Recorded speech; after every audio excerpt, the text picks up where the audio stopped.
कहानी की शुरुआत में हम शातिर चोरों की एक गैंग को देखते हैं जो एक ऐसे बैंक को लूटने की प्लानिंग कर रहे हैं जिसे दुनिया की सबसे सुरक्षित जगहों में से एक माना जाता है। दरअसल स्पेन में मौजूद ये बैंक 500 साल पुराने अनमोल खजाने को अपने सबसे गहरे तहखाने में दबाए बैठा है। इसलिए बड़े बड़े क्रिमिनल्स की नजर सालों से इस बैंक पर है। लेकिन यहाँ के सुरक्षा इंतजाम इतने नेक्स्ट लेवल हैं कि अगर बैंक के आसपास थोड़ी सी भी सस्पिशियस एक्टिविटी दिखती है तो पलक झपकते ही 15 हेविली आर्म्ड गार्ड्स फायरिंग के लिए रेडी हो जाते हैं। पूरे एरिया को मॉनिटर करने के लिए ऐसे एडवांस कैमरास लगाए गए हैं जो इंसानी कदमों की हल्की सी आहट को भी आसानी से डिटेक्ट कर लेते हैं। और सबसे बड़ी मुसीबत है इस बैंक का अंडरग्राउंड तहखाना। 19वीं सदी में बनी इस तिजोरी का डिजाइन और मैकेनिज्म आज के दौर के बड़े से बड़े क्रिमिनल्स के लिए एक अनसुलझी पहेली बनी हुई है और इस वक्त ये लोग इसी पहेली को सुलझाने में लगे हुए हैं। सबसे पहले मिलिए वॉल्टर से, जो ब्रिटेन में एक ऐसी एजेंसी चलाता है जो समंदर की गहराइयों से प्राचीन और ऐतिहासिक चीजें डिस्कवर करने का काम करती है। एक बार डीप वाटर रिसर्च के दौरान वॉल्टर और उसकी एक्सपर्ट टीम को साल 1645 का एक डूबा हुआ ब्रिटिश जहाज मिल जाता है। इस मिशन के दौरान जेम्स नाम के एक प्रोफेशनल गोताखोर को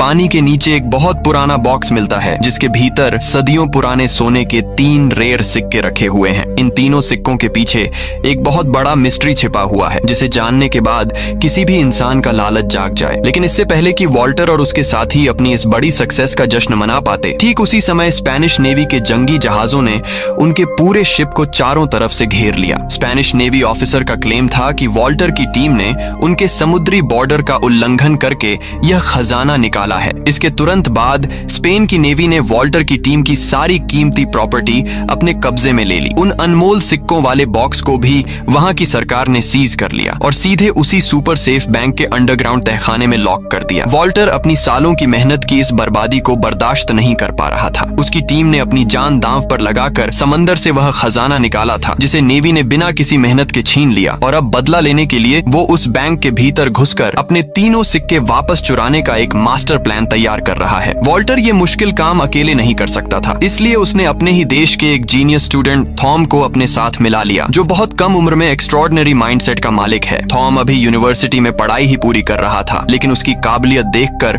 दुनिया की कई बड़ी टेक कंपनीज उसे बिना डिग्री के ही ऊंचे पदों की जॉब ऑफर कर रही थीं। हर महीने तकरीबन $4 लाख की सैलरी और बेहतरीन फैसिलिटीज का प्रॉमिस था। मगर थॉम किसी भी कंपनी के कॉर्पोरेट रूल्स और बंदिशों में रहकर काम नहीं करना चाहता था और यहीं उसकी मुलाकात वॉल्टर से हुई। वॉल्टर थॉम के सामने एक बड़ा प्रपोजल रखते हुए कहता है, मैं चाहता हूं कि तुम दुनिया के सबसे एडवांस और सेफ बैंक की सिक्योरिटी को क्रैक करने में हमारी टीम का नेतृत्व करो ताकि मैं अपनी वो अनमोल अमानत वापस ला सकूं जिसे मैंने खुद गहरे समंदर से निकाला था। ये सुनकर थॉम पूरी तरह शॉक्ड हो जाता है और पूछता है, क्या आपको वाकई लगता है कि मैं कोई प्रोफेशनल क्रिमिनल हूँ? वॉल्टर हल्के से मुस्कुराता है और कहता है, इस सीक्रेट मीटिंग से पहले मैंने तुम्हारे बैकग्राउंड और तुम्हारे कमाल के IQ की पूरी इंफॉर्मेशन निकाल ली है। वॉल्टर आगे कहता है, हमें तुमसे कोई चोरी नहीं करवानी, बस तुम अपनी बुद्धिमानी से उस कॉम्प्लिकेटेड तिजोरी के वर्किंग सिस्टम और पूरे लेआउट को समझने में हमारी टीम को गाइड करो। थॉम अभी भी दुविधा में होता है, लेकिन आपको इतना कॉन्फिडेंस कैसे है कि मैं इस इलीगल काम के लिए तैयार हो जाऊंगा? तभी वॉल्टर अपना सबसे बड़ा पत्ता खोलता है, अगर यह मिशन सक्सेसफुल रहा तो तुम्हें इतना बड़ा हिस्सा मिलेगा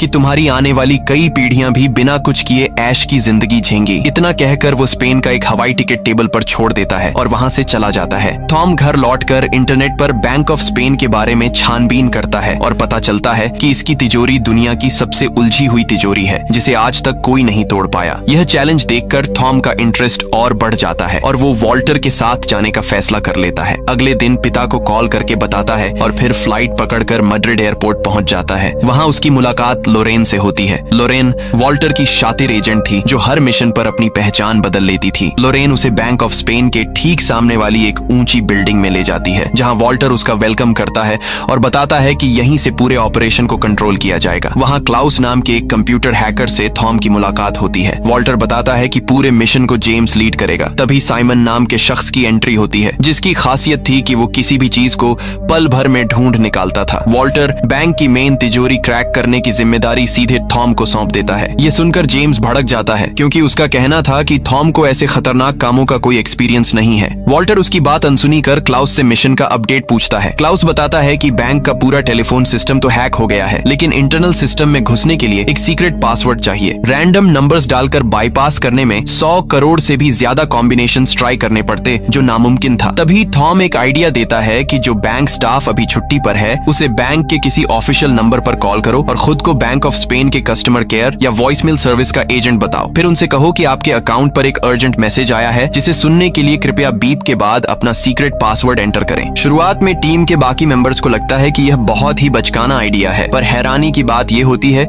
कि थॉम की यह सोशल इंजीनियरिंग ट्रिक 100% काम कर जाती है। इस आसान सी चाल की मदद से क्लाउस को बैंक के अंदर लगे कुछ बेहद जरूरी कैमरास की लाइव फुटेज का एक्सेस मिल जाता है। भले ही यह कोई बहुत पेचीदा तकनीक नहीं थी, पर जो लोग इस खेल को नहीं जानते उनके लिए यह काम करना नामुमकिन था। वॉल्टर थॉम को थैंक्स कहता है और लोरेन भी उसके तेज दिमाग से काफी इंप्रेस हो जाती है। इस पहली बड़ी कामयाबी के बाद वॉल्टर थॉम के सामने उन 3 पुराने सोने के सिक्कों का असली सीक्रेट रिवील करता है। ये रहस्यमयी कहानी 16वीं सदी के एक ब्रिटिश पायरेट से जुड़ी है, जिसने स्पेन के एक शाही जहाज से अरबों का खजाना लूटा था और उसे किसी अनजान आइलैंड पर छुपा दिया था। लेकिन आज तक दुनिया का कोई भी खोजी या सरकार यह पता नहीं लगा पाई कि वह खजाना आखिर किस जगह पर दफन है। करीब 30 साल पहले वॉल्टर ने एक बहुत पुरानी गुप्त चिट्ठी खरीदी थी, जिसमें उस खजाने के ठिकाने से जुड़े कुछ हिंट्स लिखे हुए थे। बाद में सालों की रिसर्च से यह बात साफ होती है कि उस खजाने की बिल्कुल सटीक लोकेशन और उसके कोऑर्डिनेट्स उन्हीं 3 सोने के सिक्कों पर बहुत बारीक नक्काशी से लिखे गए हैं। वॉल्टर ने अपनी जिंदगी के कई साल समंदर की लहरों के बीच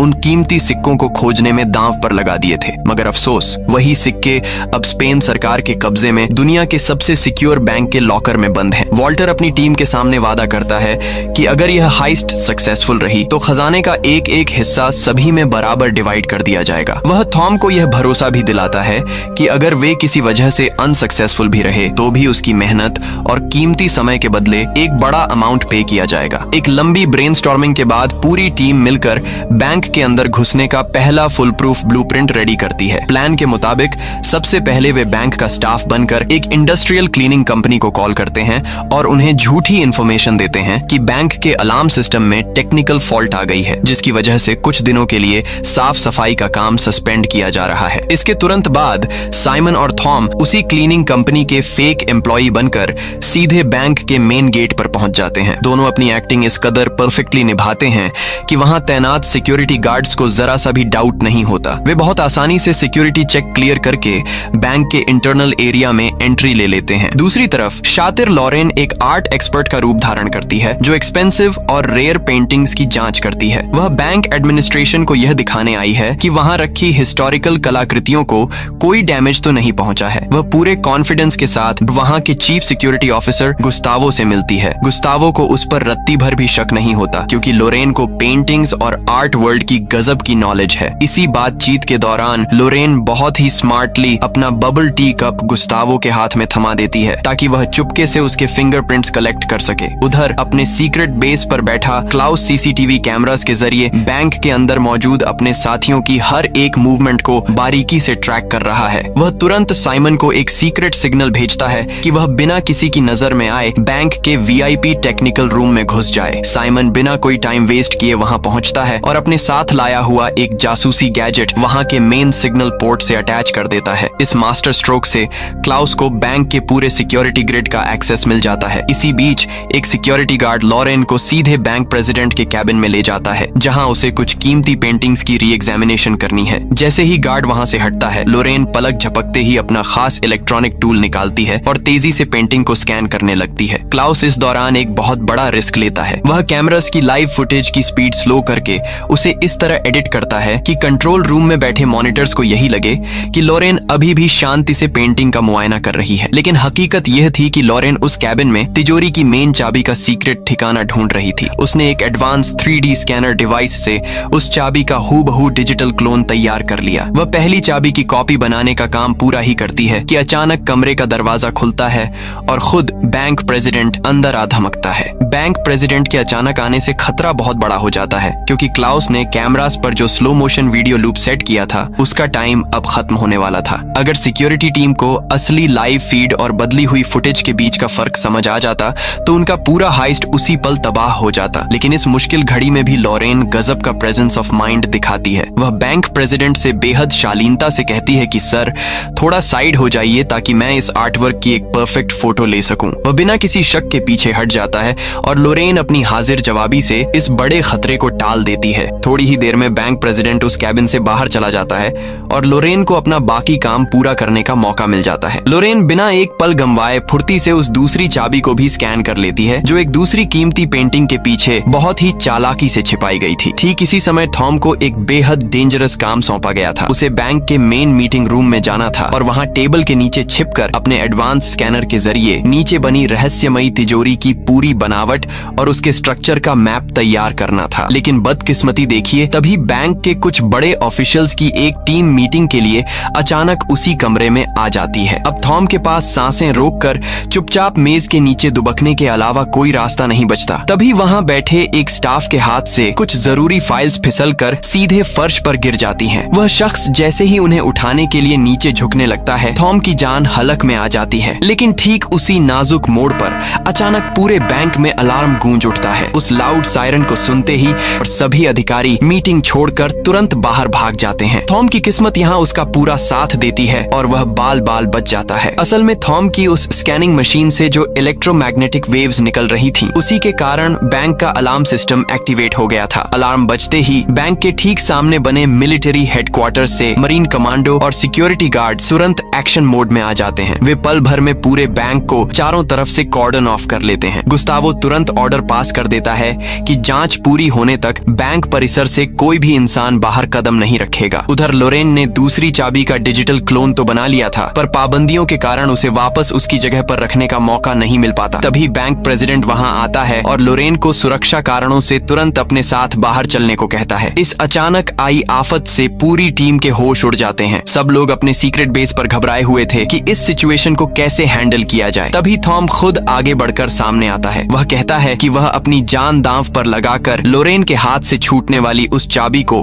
हवा में ही लपक लेगा और उसे वापस तिजोरी के गुप्त स्थान पर फिट कर देगा। थॉम गजब की फुर्ती दिखाता है और उस चाबी को जमीन पर गिरने से पहले ही हवा में कैच कर लेता है, जिससे कोई आवाज नहीं होती। लेकिन जैसे ही थॉम उस चाबी को वापस उसकी जगह पर सेट करता है, तभी अचानक एक सिक्योरिटी गार्ड उस कमरे में आ जाता है। वह थॉम को वहां देखकर कड़क आवाज में पूछती है, तुम इस रिस्ट्रिक्टेड एरिया में क्या कर रहे हो? थॉम तुरंत एक मासूम सा चेहरा बनाता है और अपने कानों पर हाथ रखते हुए बोलता है, ओह सॉरी मैम, असल में मैंने अपने कानों में हेडफोन्स लगा रखे थे और तेज वॉल्यूम में म्यूजिक सुन रहा था, इसी वजह से मुझे अलार्म का सायरन सुनाई नहीं दिया। गार्ड उस पर चिल्लाते हुए कहता है, बहानेबाजी बंद करो और तुरंत यहाँ से बाहर निकलो। उधर कंट्रोल रूम में बैठे गुस्तावो ने बारीकी से नोटिस किया कि अलार्म का सिग्नल सीधे मेन तिजोरी वाले हिस्से से आया था। वह बिना देर किए हथियारों से लैस सैनिकों को नीचे तहखाने में भेजता है, लेकिन वहाँ काफी छानबीन के बाद भी उन्हें कोई सस्पिशियस चीज या इंसान नजर नहीं आता। आखिरकार कोई पुख्ता सबूत न मिलने की वजह से गुस्तावो को मजबूरी में सभी को बैंक से जाने देने का फैसला करना पड़ता है। इस जोखिम भरे काम से सही सलामत लौटने के बाद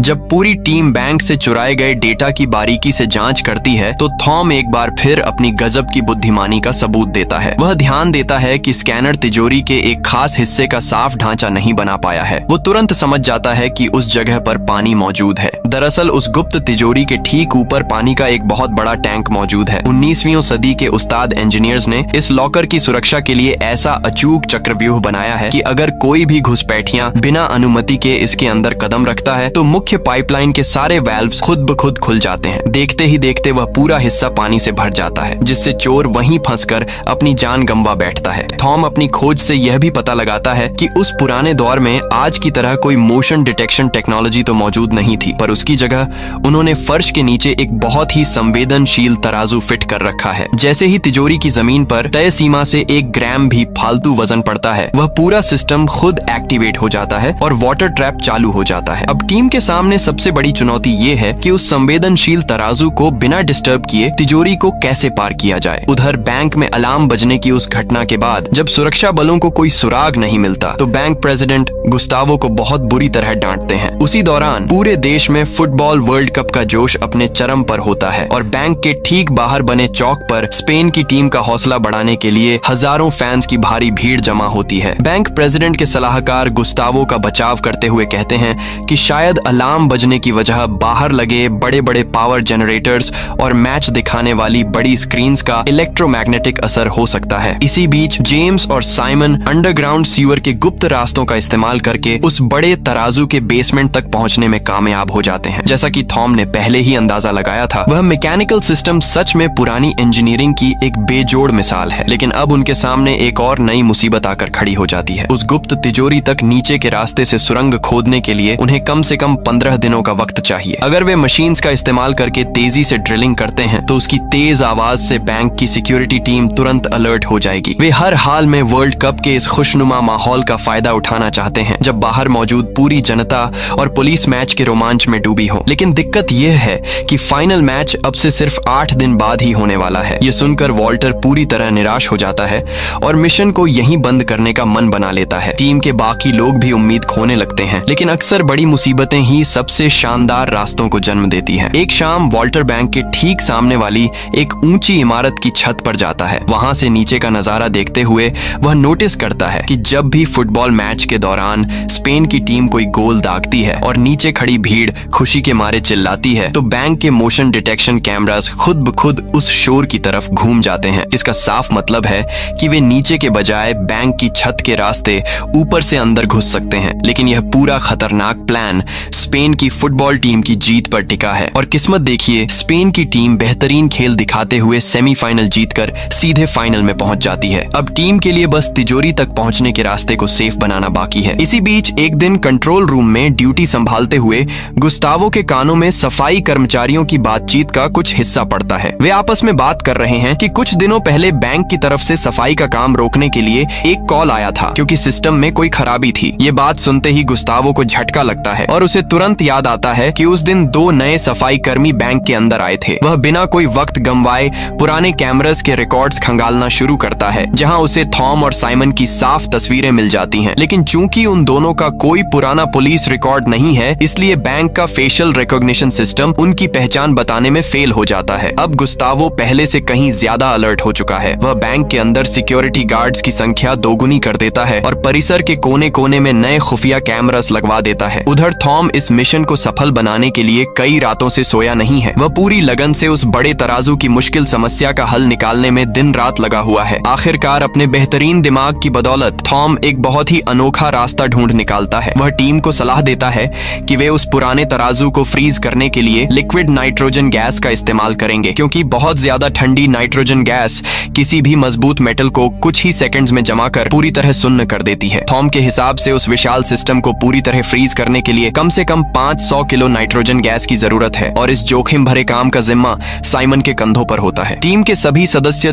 थॉम के इस प्लान पर अपनी सहमति जताते हैं और मिशन का अंतिम काउंटडाउन शुरू हो जाता है। सबसे पहले वे गुस्तावो के चुराए गए फिंगरप्रिंट से उसका एक हूबहू नकली क्लोन तैयार करते हैं। इसके बाद तिजोरी के मुख्य दरवाजों को अनलॉक करने के लिए दोनों चाबियों की डुप्लीकेट कॉपीज भी बना ली जाती हैं। इसी बीच वॉल्टर चुपचाप 3 नकली सोने के सिक्के भी तैयार करवा लेता है। ये नकली सिक्के आगे चलकर क्या खेल दिखाने वाले हैं, ये आपको कहानी के लास्ट में पता चलेगा। आखिरकार वह दिन आ ही जाता है जब स्पेन और नेदरलैंड्स की टीम्स के बीच फुटबॉल वर्ल्ड कप का फाइनल मुकाबला खेला जाना है। इसी मुकाबले की आड़ में देश के इतिहास की सबसे सनसनीखेज डकैती को अंजाम दिया जाने वाला है। बाहर मुख्य चौक पर लाखों की बेकाबू भीड़ बड़ी बड़ी स्क्रीन के सामने अपनी टीम का हौसला बढ़ाने के लिए जमा हो चुकी है। टीम का हर एक मेंबर अपनी अपनी पोजीशन पर पूरी तरह मुस्तैद है। थॉम, लोरेन और जेम्स बैंक के ठीक सामने वाली इमारत की छत से रस्सियों के सहारे हवा में झूलते हुए बैंक की छत पर उतरते हैं और एक स्पेशल कटर से कांच काटकर खामोशी से रस्सियों के जरिए नीचे मुख्य लॉबी में उतर जाते हैं। सिक्योरिटी गार्ड्स की हर एक मूवमेंट पर क्लाउस अपने ठिकाने से पैनी नजर रखे हुए हैं और सही समय पर उन्हें आगे बढ़ने के सीक्रेट सिग्नल्स भेज रहा है। उसकी सटीक गाइडेंस की वजह से वे तीनों बिना किसी की नजर में आए सिक्योरिटी को चकमा देते हुए आगे बढ़ते चले जाते हैं। इसके बाद वे वेंटिलेशन डक्ट के संकरे रास्तों से होते हुए मुख्य तिजोरी की तरफ बढ़ते हैं। इस फाइनल मैच के रोमांच के बीच भी गुस्तावो की नजरें टस से मस नहीं हो रही हैं। उसे पूरा अंदेशा है कि शातिर चोर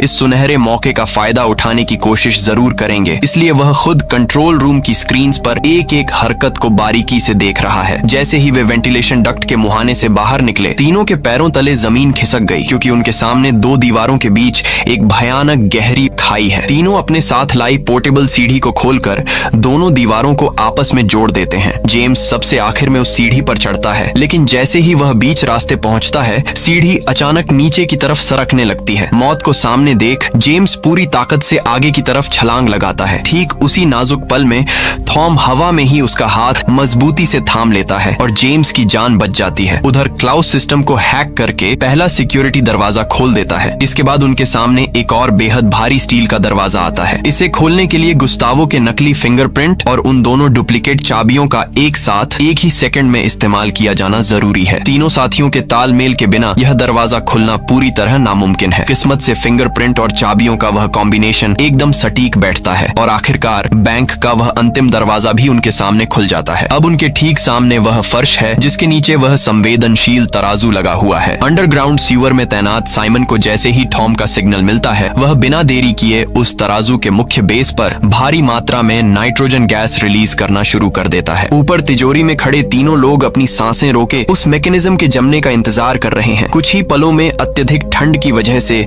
वह तराजू पूरी तरह फ्रीज होकर एक जगह स्थिर हो जाता है। थॉम सबसे पहले हिम्मत दिखाकर उस फर्श पर कदम रखता है। जब सब कुछ सुरक्षित लगता है तो बाकी दोनों भी अंदर दाखिल हो जाते हैं और उन 3 सोने के सिक्कों वाले पुराने डिब्बे को तलाशने लगते हैं। इसी दौरान गुस्तावो स्क्रीन पर देखता है कि मुख्य लॉबी के कुछ अहम सेंसर्स अचानक ऑफ हो गए हैं। वह तुरंत सिक्योरिटी टीम को वहां भेजता है, जिन्हें छत पर हुआ वह सुराख मिल जाता है। गुस्तावो पल भर में समझ जाता है कि चोर बैंक के भीतर घुस चुके हैं और वह तुरंत सेना को बुलाकर पूरे बैंक की नाकेबंदी का आदेश दे देता है। इसी बीच तिजोरी के भीतर एक और मुसीबत आ जाती है। नीचे बेसमेंट में छोड़ी गई नाइट्रोजन गैस का असर अब धीरे धीरे कम होने लगा है और वह तराजू दोबारा एक्टिवेट होने की कगार पर है। तभी अचानक लोरेन की नजर उस अलमारी पर पड़ती है और उसे वह पुराना डिब्बा मिल जाता है। लेकिन जैसे ही लोरेन उस डिब्बे को अपने हाथ में लेती है, जेम्स अचानक अपनी जेब से गन निकालता है और उन दोनों के सीने पर तान देता है। वह ठंडे लहजे में लोरेन से वह डिब्बा उसके हवाले करने को कहता है। असल में जेम्स ब्रिटिश सरकार का एक सीक्रेट एजेंट है जो उस ऐतिहासिक खजाने को वापस अपने देश ले जाने के मिशन पर है। इसी खींचतान में वह तराजू पूरी तरह एक्टिव हो जाता है। खतरे को भांपते हुए लोरेन वह डिब्बा तुरंत जेम्स की तरफ उछाल देती है और थॉम का हाथ पकड़कर बाहर की ओर भागने की कोशिश करती है, लेकिन तब तक बहुत देर हो चुकी होती है। तिजोरी का भारी स्टील का दरवाजा पूरी रफ्तार से बंद हो जाता है और वे तीनों उस काल कोठरी में कैद हो जाते हैं। दीवारों में लगे मुख्य पाइप से पानी का भयानक बहाव शुरू हो जाता है और वह तिजोरी तेजी से एक स्विमिंग पूल में बदलने लगती है। बाहर सेना के जवान भी बैंक के गलियारों में दाखिल हो चुके हैं। तिजोरी के भीतर पानी का स्तर इतनी तेजी से बढ़ रहा है कि कुछ ही मिनटों में वहां सांस लेना भी मुश्किल होने वाला है। जेम्स एक प्रोफेशनल गोताखोर है और उसे इस स्थिति का पहले से अंदाजा था, इसलिए वह अपने साथ कुछ खास डाइविंग इक्विपमेंट लेकर आया है। वह पूरी तरह शांत रहते हुए पानी की गहराई में उतरता है और नीचे बने ड्रेनेज पाइप के रास्ते बाहर निकलने की तरफ बढ़ जाता है। लेकिन लोरेन और थॉम के पास ऐसा कोई साधन नहीं है और पानी उनके गले तक आ चुका है। जीवन और मृत्यु के उस आखिरी मोड़ पर थॉम का जीनियस दिमाग एक अंतिम पासा फेंकता है। वह वायरलेस पर चिल्लाते हुए सीवर में मौजूद साइमन से कहता है कि उस तराजू के प्लेटफॉर्म पर जितना हो सके उतना वजन बढ़ा दो। साइमन बिना एक सेकंड गंवाए नाइट्रोजन गैस के उन भारी भरकम खाली सिलेंडर्स को उठाता है और उस तराजू के बेस पर लादना शुरू कर देता है। वजन को मैक्सिमम लिमिट तक पहुंचाने के लिए वह खुद भी उन सिलेंडर्स के ऊपर जा बैठता है। उधर उनके ठिकाने पर बैठे बाकी साथी भी हाथ जोड़कर अपने दोस्तों की जान की दुआ मांग रहे हैं और तभी एक अविश्वसनीय चमत्कार होता है। अत्यधिक वजन पड़ने के कारण तराजू का मैकेनिज्म पूरी तरह लॉक हो जाता है और पानी का वह भयानक बहाव धीरे धीरे थम जाता है। आखिरी कुछ पलों में थॉम और लोरेन की जान बाल बाल बच जाती है। जैसे ही बाहर सिस्टम नॉर्मल होता है, सेना के जवान और गुस्तावो भारी हथियारों के साथ तिजोरी का दरवाजा खोलकर भीतर दाखिल होते हैं, लेकिन वहां कदम रखते ही उन सब के होश उड़ जाते हैं। वहां कोई इंसान या खजाना नहीं होता, सिर्फ एक बिल्कुल खाली तिजोरी होती है। गुस्तावो अपनी पूरी जिंदगी की सर्विस में पहली बार इतना बेबस महसूस कर रहा है, क्योंकि वह यह समझ ही नहीं पा रहा कि वे शातिर चोर हवा में गायब कैसे हो गए। कुछ देर छानबीन के बाद गुस्तावो को आखिरकार यह सुराग मिल जाता है कि वे शातिर चोर पानी की मुख्य पाइपलाइन और छत के वेंटिलेशन डक्ट के रास्ते वहां से भाग निकले हैं। गुस्तावो को पूरा यकीन है कि चोर अभी भी बैंक की सीमा के आसपास ही होंगे, इसीलिए वह अपनी पूरी फोर्स को उन्हें छप्पे छप्पे पर तलाशने का हुक्म दे देता है। दूसरी तरफ थॉम और लोरेन एक बार फिर उसी संकरे वेंटिलेशन के रास्ते रेंगते हुए तेजी से आगे बढ़ रहे हैं। लेकिन अब संकट यह है कि क्लाउस कैमरास के जरिए उनकी कोई मदद नहीं कर पा रहा है, क्योंकि सैनिकों ने बैंक के सभी निकास द्वारों को पूरी तरह ब्लॉक कर दिया है। तभी इस मुश्किल घड़ी में लोरेन को अचानक तीसरी मंजिल पर मौजूद भागने का एक गुप्त रास्ता याद आता है। वह बिना वक्त गंवाए थॉम को अपने पीछे आने का इशारा करती है। गार्ड्स अब उनके बिल्कुल करीब पहुंच चुके हैं। दोनों फुर्ती दिखाते हैं और तेजी से भागकर बैंक प्रेसिडेंट के मुख्य कैबिन में घुस जाते हैं। गुस्तावो को कंट्रोल रूम से यह देखकर लगता है कि अब वे दोनों पूरी तरह फंस चुके हैं और भागने का कोई रास्ता नहीं बचा। लेकिन जैसे ही सिक्योरिटी कर्मियों का दस्ता उस कैबिन का दरवाजा तोड़कर अंदर दाखिल होता है तो वहां का नजारा देख उनके पैरों तले जमीन खिसक जाती है। कमरे के भीतर कोई भी मौजूद नहीं होता। असल में जब लॉरेन पेंटिंग्स की जांच के बहाने पहली बार उस कैबिन में आई थी तभी उसकी पारखी नजरों ने नोटिस कर लिया था कि बैंक प्रेसिडेंट अक्सर वहां सिगरेट पीने के लिए एक गुप्त खिड़की खुली छोड़ देता है। उसी खुली खिड़की का फायदा उठाकर दोनों समय रहते बाहर निकल जाते हैं। गुस्तावो जैसे ही खिड़की से नीचे सड़क की तरफ देखता है उसका खून खौल उठता है, क्योंकि उसे थॉम और लोरेन नीचे मौजूद लाखों की भीड़ में धीरे धीरे गायब होते साफ दिखाई दे रहे होते हैं। वह गुस्से से अंधा होकर तुरंत अपनी गन निकालता है और उन पर फायर करने के लिए निशाना साधता है। लेकिन ठीक उसी वक्त उसका एक साथी ऑफिसर उसका हाथ पकड़कर उसे रोक लेता है। वह गुस्तावो को झकझोरते हुए कहता है, क्या आपका दिमाग खराब हो गया है? नीचे आम जनता की कितनी भारी भीड़ मौजूद है। इसके बाद वह तुरंत सैनिकों को वॉकी टॉकी पर मैसेज भेजता है कि काले कपड़े पहने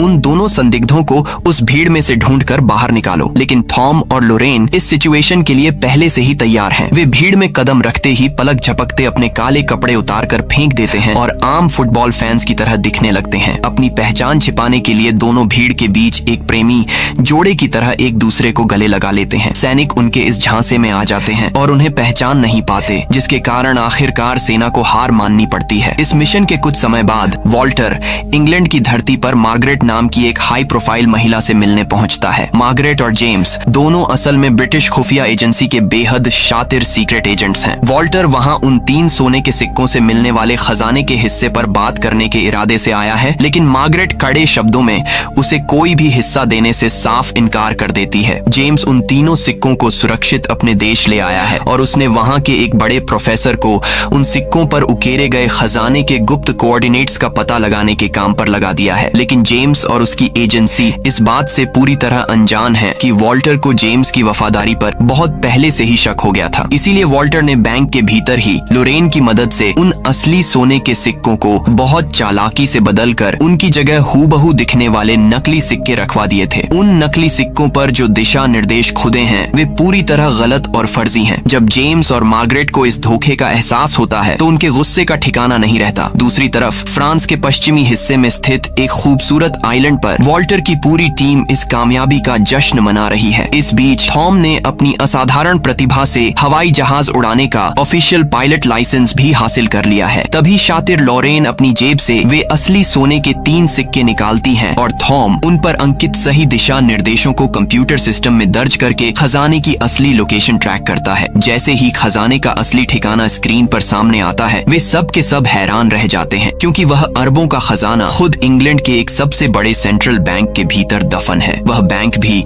टेक्नोलॉजी के मामले में बेहद आधुनिक और दुनिया के सबसे उन्नत सिक्योरिटी सिस्टम से लैस माना जाता है। अब इन चारों साथियों के सामने एक और बहुत बड़ी चुनौती आ खड़ी हुई है। आगे की रोमांचक कहानी में हम देखेंगे कि इंग्लैंड के इस सबसे सुरक्षित बैंक को अपना अगला निशाना बनाते समय थॉम कौन सी नई और अद्भुत योजना तैयार करता है। तो ऐसी ही और मजेदार वीडियोस देखने के लिए सब्सक्राइब करें आपके अपने चैनल ज़ोरिक्स मूवीज को। और जो स्क्रीन पर वीडियो दिख रही है ये भी काफी मजेदार है, तो क्लिक करो और एंजॉय करो। मिलते हैं नेक्स्ट वीडियो में, तब तक के लिए बाय बाय।